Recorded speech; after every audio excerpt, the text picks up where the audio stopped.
Kuten tästä tyrmistyneestä ilmeestä näette, niin me tultiin siis viettämään puutarhalomaviikkoa. On mahtavat lomakelit. On ollut superistis keväiset säät, eli joka päivä on tullut rakeita tai lunta tai muuta, ja nyt tulee tämmöisiä oikeasti paperilappuja taivaalta. Aivan siis mahtava. Tää on ihan Mä en ole eläissäni nähnyt näin isoja lumihiutaleita. hullun kokoisia. No, tästä paidasta ehkä näkee parhaiten. Joo, mutta No, uusi lumi on vanhan lumen surma. joo, ja Toivotaan näin. me ollaan lennosta vähän muutettu meidän viikon suunnitelmia, että ei olla ihan näitä pihatöitä keskitytty tekemään, kun ei ole voinut, mutta sen sijaan ollaan löydetty muuta mukavaa tekemistä, niin tästä ei tullut ehkä keväisin puutarha-video, Ei. mutta pääsette kevättä kohti vievien suunnitelmien pariin. Kyllä, mutta nyt on varmaan pakko päästä toi Henni liikkeelle. Siitä tulee lumiukko muuten kohta. Näin on. Hyvä, moi! Hei hei!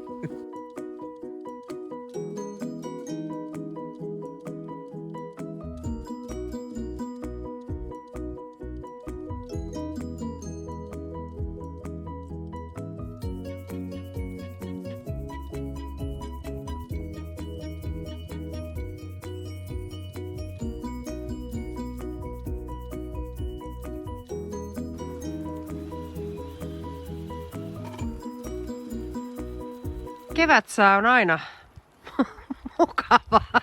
Tää on ihan järkyttävää. Pari astetta lämmintä ja sataa lunta, niin kuin sato eilenkin. Minkäs teet? Nyt ei muihin puutarhapuuhiin pääse, joten ajateltiin, että jatketaan sitten tätä kellariprojektia. Ulkohommista sinällään muuten ei tarvi puutarhaa osalta kyllä edes toivoa, että niitä pääsis tekemään, niin tähän päätökolmioon laitetaan nyt laudotus. Uudet ovet pitäisi tosiaan jossain vaiheessa laittaa.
Sieltä ne vaan pionit nousee. Tää on kyllä niin helppo tunnistaa.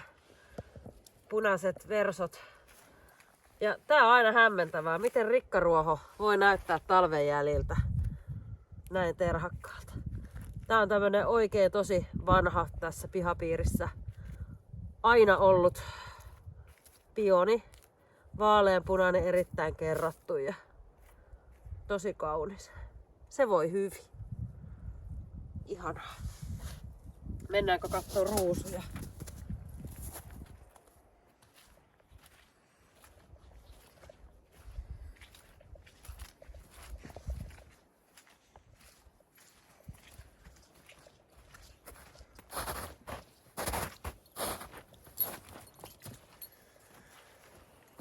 Ruusutarhassa tässä on tosiaan köynnökset, eli tässä on kärhö. No se tietysti tulee tuolta maasta uudelleen, mutta tässä on John Davis köynnösruusu ja tämän kanssa nyt kyllä on käynyt niin, että jännä on Jussi on tänäkin vuonna käynyt ton katkomassa, mikä on aika yllättävää. Mä en ole oikeasti uskonut, että Jänis tykkäisi ruusun versoista, mutta kyllä tähän täytyy nyt uskoa, että tämä on jo toinen vuosi.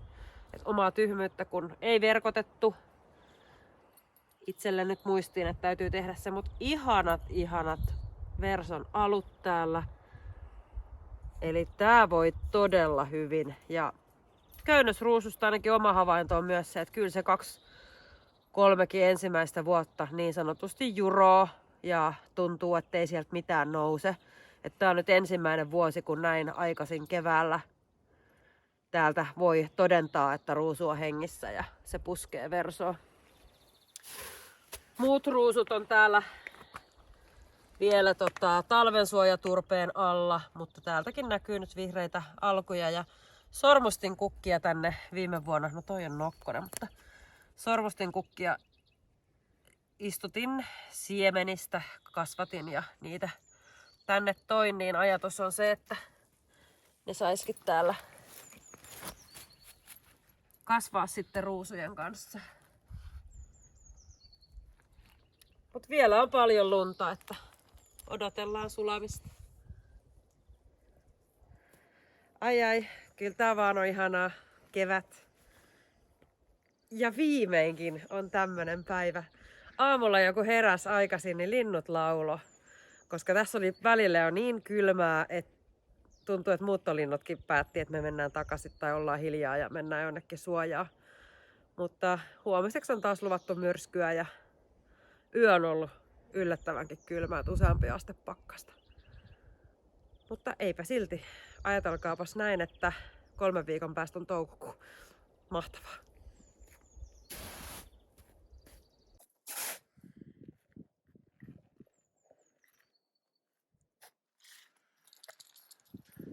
Mitäs siellä tongit? No tulppaaneita katselen. Nää on niitä keltaisia Appeldorn upeita tulppaaneita ja itse asiassa tähän alueelle mä istutin syksyllä lisää, koska siitä oli jänis tai myyrä tai joku syönyt. Eli tässä on ollut tää ympyrä tämän omenapuun ympärillä, niin se jäi vähän vajaaksi. Kyllä näyttää tosi hyvältä. Kuinka monta sipulia sä oot siihen laittanut? Alun perin muistaakseni tähän laitettiin vähän 200. Ja nyt viime syksynä mä tollaselle alueelle laitoin, olisiko ollut 30-40. Eli kyllä tässä on runsaasti ja sitten tietysti ne on jakautunut jo sivusipuleiksikin, että sen näkee, että aika tiuhaan on. Mutta kyllä mä sanoisin, että tässäkin niin enemmän överit kuin vajarit, että ei nämä vaan näytä miltään, jos sulla on 10 tai 20, että kannattaa tehdä isoja massaistutuksia. Yllättävää, että täältä hangen keskeltä ne vaan sitkeästi nousee. Aina se on jotenkin yhtä ihmeellistä. Joka vuosi. Lunta on meinaa vielä ihan runsaasti. Okei. Mennään kasvimaalle kurkkaan, mitä siellä on. Mua itse asiassa kiinnostaa, kun mä laitoin syksyllä talvivalkosipulia, niin näkyisikö niistä mitään. Ja mä en ole vielä käynyt itsekään kurkkaamassa, että nyt mennään kameran kanssa. Mä voin kertoa sulle, että mä kävin siellä kurkkaamassa. En uskaltanut kertoa sulle, mitä löysin. Tämä kuulostaa paha enteiseltä. Ei mikään jänis siellä valkosipuleita. En tiedä, mutta joku niitä oli nokkinut taas ylös. Jaa. Mutta täällä ei fasaaneita ole, mutta jotain muita. No ei. Tässä on siis koko tää alue. Mitäs tää nyt on sanossa, kun sulla on parempi? Tää on joku 3-4 metriä. Ja 3 metriä. On täynnä valkosipulia.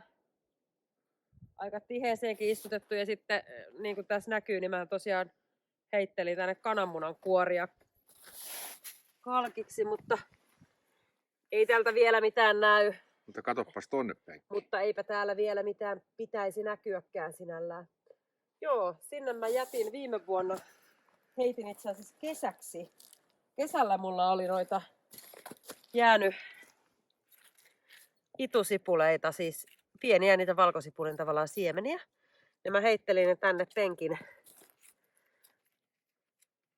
väliin.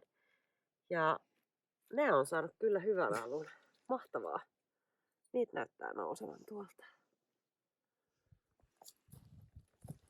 Joo. Moikka moi joku. Siinä on valkosipulin siemeniä kaivettuna ylös. Pistä tästä.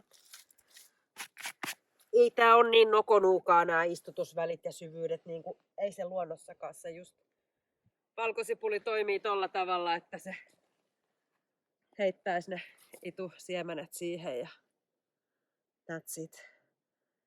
Se on jännä nähdä, nyt en noista kasvulaatikoista vielä tiedä, mutta palsternakkaa mä jätin niin kuin 2-vuotiseksi.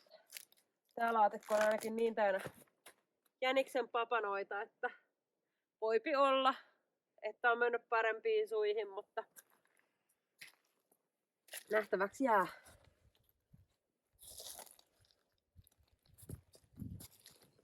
Täältäkin nousee.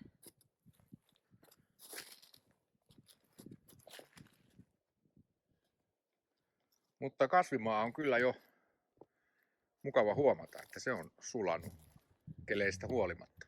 Joo, ja täällä kasvimaalla me siis jätetään kaikki tämmönen orgaaninen aine tänne aina syksyllä, että ei niinku liikaa siivota näitä penkkejä. Enkä mä aio tehdä sitä nyt tässä keväälläkään, että meidän tarkoitus tosta täällä maalla kun ollaan, niin saadaan palannutta lantaa, joko hevosen tai lehmän, niin laittaa tänne kerrokset kunnolla maatunutta lantaa tähän kompostiksi. Ja ei se muuta vaadi, tehdään tämmöistä kerrospenkkiä. Mehän ei muuten myöskään käännetä tätä maata Ei, keväällä. me noudatetaan tätä no-dig-metodia, Yes.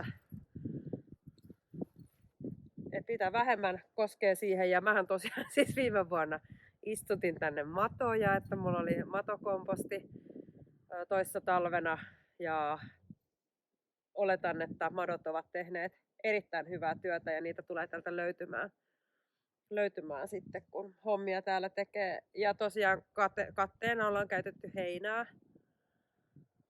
jota ei kyllä viime vuonna riittänyt joka paikkaa, että vähän sen materiaalien armolla, mutta tänä vuonna ainakin heinää laitetaan tuonne parsapenkkiin. Tosiaan viime keväänä istutettiin noin 100 parsan juurakkoa tuohon rinteeseen, että jos se kiinnostaa, niin käy kurkkaamassa, siitä on video. Käydäänkö nyt kurkkaamassa, onko sieltä noussut mitään? No käydään kurkkaan, joo.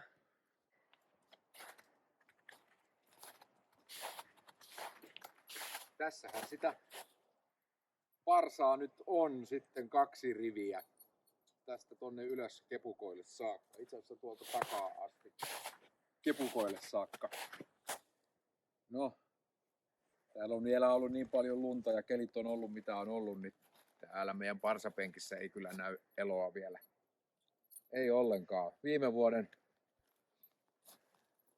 vuoden kukinnot täällä on odottaa, mutta vielä ei uutta versoa näy, että kyllä parsoja saa nyt odottaa jonkun aikaa. Ja vaikka nyt näkyisikin, niin ei ekana vuonna kyllä voi vielä satoa kerätä tästä penkistä. Pitää malttaa odottaa vielä ainakin ensi kevääseen, vuoden päähän. Todennäköisesti 2 vuotta Joo. vielä. Mutta Mitäs muuta kasvimaasta? No itse asiassa me päätettiin, että mehän laitettiin niitä ämpäriperunoita. Niistä löytyy video tuolta 2 viikon takaa suunnilleen. Mutta me ei laitetakaan tänä vuonna perunoita kasvimaalle. joo, ei, että mennään sitten ämpäriperunoilla ja kaupan ostoperunoilla, niin pysytään sitten perunassa siinä keskikesällä. Niin, tässä on oikeastaan ollut ehkä syynä se, että meillä aina osuu kesälomat sillä tavalla, että me ei olla sitten kuitenkaan vielä saatu sitä perunaa. Joo. Ja sitten toisaalta meillä ei ole säilytystiloja, sit kun sitä Joo. myöhemmin tulee. Niin Niinhän se on, sitä jää sitten maahan aina. Mennään tänä vuonna nyt sitten tällä lailla ja kokeillaan. Mitäs muuta meillä? Kesäkeittiöprojekti etenee ja lupia on haettu. Ja sitten tuleeko meille jotain eläimiä? kyllä meille jotain tulee. Annetaan siihen tiiseri tuossa hetken päästä. Niin Joo.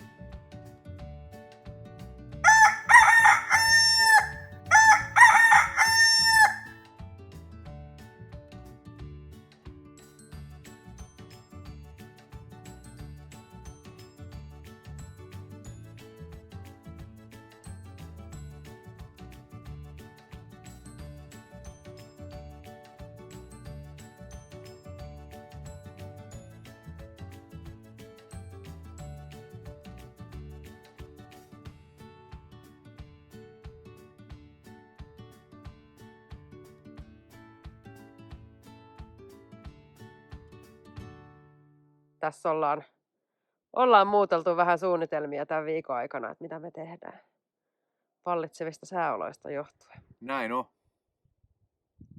Siellä kun nyt katselet näitä meidän tekemisiä, niin muista tilata kanava. Tuu seuraamaan aktiivisesti, mitä meillä tapahtuu täällä Puutarha 49 tänä vuonna. Ja hei, kiitos kun katsoit tämänkin videon. Toivottavasti tykkäsit. Voi laittaa sitä peukkua suuntaan tai toiseen, niin tiedetään, että mitä mieltä ootte. Kyllä. Ja kysyä voi. Aina voi. Kommentoida. Jep. Ei muuta kuin nautinnollista kevään odotusta. Joo, ja Tai seuraavia videoita Yes. pukkaa kohta taas. Hyvä. Moi moi! Moi moi!